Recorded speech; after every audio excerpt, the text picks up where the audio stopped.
Hey YouTube, it's Monroe. Welcome to my kitchen. Tonight I am going to be cooking for you a Tex Mex style chicken and zucchini skillet. It's amazing. It kind of gives me the enchilada feels. I'm trying to be a little on the lighter side, which seems to be the theme this month of all of my recipes. Real quick, I have my cast iron skillet with about a tablespoon of avocado oil over at the stove, heating up over medium-low heat. We are going to need onion. I have a sweet onion. 2 bell peppers of your choice. I have an orange and a yellow. 2 zucchini, medium. We're gonna need 3 large garlic cloves. You're gonna want about a pound of chicken breast. I have here some organic chicken breast I'm going to cube up. Need some diced tomatoes. I have here the low sodium version and also low sodium black bean. A Mexican style shredded cheese, whatever cheese you'd like, and some frozen corn. And some cilantro to garnish at the end. Feel free to use some green onion at the end also. That would be amazing. I'm gonna run through the spices that you need real quickly. Garlic powder, Mexican oregano, ground cumin, chili powder, cayenne pepper, onion powder, minced onion. Salt and pepper I have by the stove. Guys, we're just gonna do a little chop and drop. Let's see. I'm going to put a bowl off to the side. Just gonna throw all my ingredients in there as I chop them. I'll do the onions and garlic last since I always cry when I cut onions. So you just want to keep everything. I have a garlic bowl. I have a garbage bowl I always keep near me. Always. When I'm cutting a zucchini, half lengthwise and then half again and then cube it. Little bite-sized pieces we're going for. Doesn't have to be magic. You want it to be big enough so that it holds up in this and doesn't get soggy.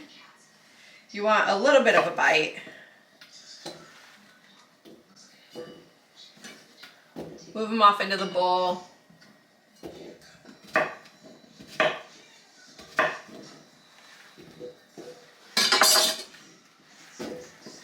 Has anybody ever bought a new house that a new construction? Well, I did in Tennessee, and I'll tell you what, the process is so different than I'm used to. I mean, I had a Zoom call today where I literally picked everything. Things I didn't even think I needed to pick, I picked. And I'm super excited about it, but I have it's that feeling in the back of my mind that's like, I'm picking these options from a PDF file. What if I get there and walk through the doors for the first time and I'm like, gross, why did I pick that? What was I feeling that day? I am so concerned that that will happen. Cutting a pepper. It's really not that challenging. I usually just go down the half, dig everything out that I don't want. I know people like to get really precise with this and get all the rib out and all the white and make these cute little perfect cuts. I'm more rustic. If you are new to my channel, I definitely am a little bit more rustic. I'm not too picky with that sort of thing. I'm not presenting my meal to the president or anything. It's literally for me and my fiance. These days anyway. I used to cook for a lot of people. I used to, you know, as with a lot of people, I think, I used to have get-togethers all the time. I love hosting. And it just doesn't happen very much.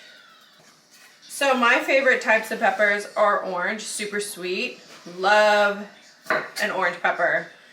Probably one of my favorite bell peppers to cook with.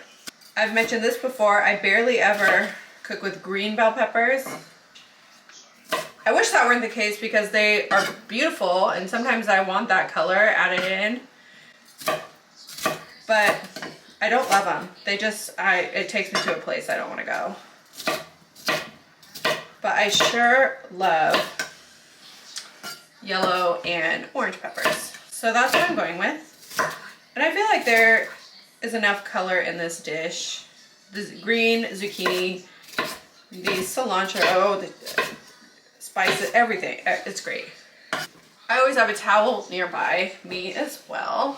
As far as prep work, the rest here my garlic and my onion chopped. They go in first. I cooked them for a while. Oh, come now. Come now. Garlic. We have been getting along so well. Like, what happened? I'm gonna do 4 cloves because I just am that kind of girl. This is probably gonna be something different, but whatever. It is what it is. So as you know, for your garlic, smash and mince. Sorry, does that shake you guys?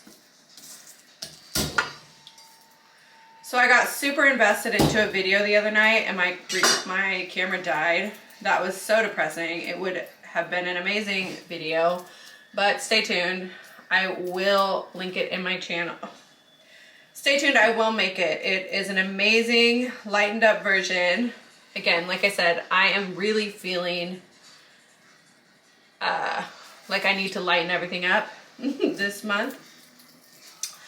So mainly because I've had just like a lot going on and I've been out of town and making, you know, I've eaten out a lot, drank more than I probably should. So yeah, here I am. Anyway, I digress. I made a lightened up mushroom stroganoff. A lightened up mushroom stroganoff. It was so good. Oh my gosh. I cannot wait to show you guys how I did that. So stay tuned. I will make it again. I promise you that it was a big hit. I never take lunch to work. I'm one of those hairstylists that I have coffee for breakfast. I kind of fast during lunch and then I binge at dinner. Like any hairstylists out there that know what I mean. I even took some for lunch. Took time to heat it up and eat it. I was so proud of myself. So yeah, okay, garlic. So a lot of the times you'll find a recipe and it will tell you to, where am I going with this? A lot of the times it will tell you to add your onions and garlic to the pan. I never do that. Do not add your garlic until everything else is almost ready. You only want your garlic on the heat for maybe a minute or 2. So I usually, yeah, don't do that. So I have here an amazing meat board. I am going to just cube up my chicken so that it's prepared and ready. I'm sure everybody has seen this. How much is this? Oh, no, I thought it was 1 pound. Oh, it's probably more. No, 1 pound. Okay. So I'm just gonna cut this little bit of fat off that they like to hide from you when they package it. And whatever that is, a bone. It's like the healthiest chicken. I'm surprised it doesn't quack and have wings. Just little cubes, bite-sized cubes. You don't want anything major here. You never want to put your raw chicken or raw meat on a wooden cutting board. That surface is very porous and it will hold on to any bacteria. So I have so many of these little plastic things. And obviously once you use your knife on your poultry, it is no bueno. Make sure you discard that. I'm gonna set this off to the side and we're gonna move to the stove. I'm gonna get the onions and peppers down into the pan. I'll see you soon. All right, guys, I hope you can see this. I have my skillet over at medium-low heat. I was so excited that I had to cut my onions off camera because I forgot. I can't believe I forgot that. You guys, I'm gonna add a little salt, get them sweating. Okay, so I'm gonna go get my peppers and we're gonna drop those guys also. Add just another pinch of salt. I'm gonna let these go for about 5 minutes. They're on medium low, so pretty low and slow. I'll add the garlic, let it go for 1 more minute. All right, the vegetables have been going for about 5 minutes. I am going to add my garlic. Okay, so you just want to move everything off to the side. We are going to add our chicken. In goes the chicken. Sprinkle with salt and pepper. And at this point, I'm going to add a little cumin.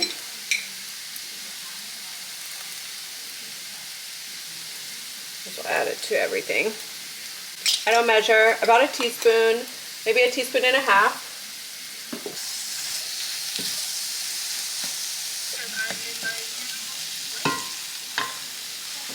Alright, this has been going for about 5 minutes. At this point, we add the rest of our ingredients. I'm going to in with the zucchini.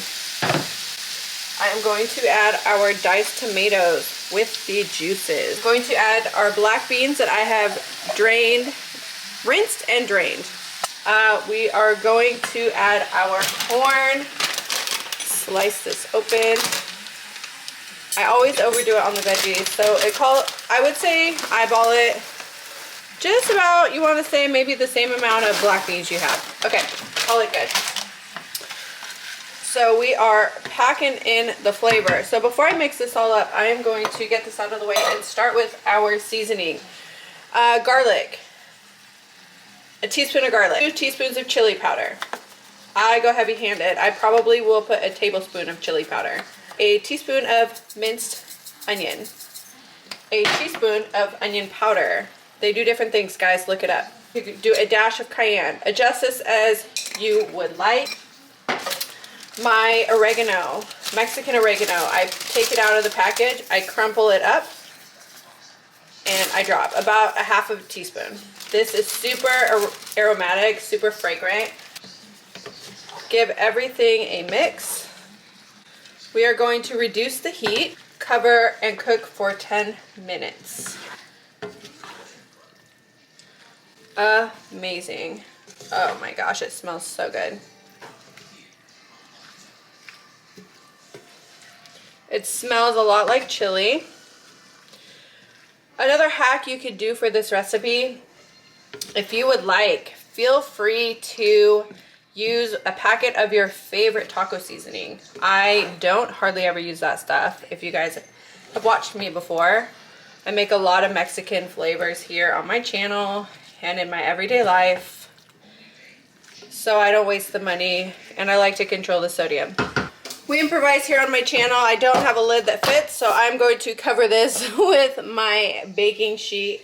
Set my timer for 10 minutes and I will be back. Okay, so I'm going to be really careful when I take this off. It's probably really warm. And give it a little mix. Smells so good, guys. Okay, so I've mixed it up. Now you sprinkle with your cheese. Use as much cheese as you like. I'm not going to tell you what to do here. You know, just if you want all that cheesy flavor, go for it. Nothing wrong with that. So we're just going to cook this for a few minutes more just to let our cheese melt. I am going to put my sheet pan on the opposite way just to trap some of that steam and allow the cheese to melt faster. All right, here we go. All right, guys, our cheese is melted. So now we top with our chopped cilantro. Green onion if you prefer. All right, you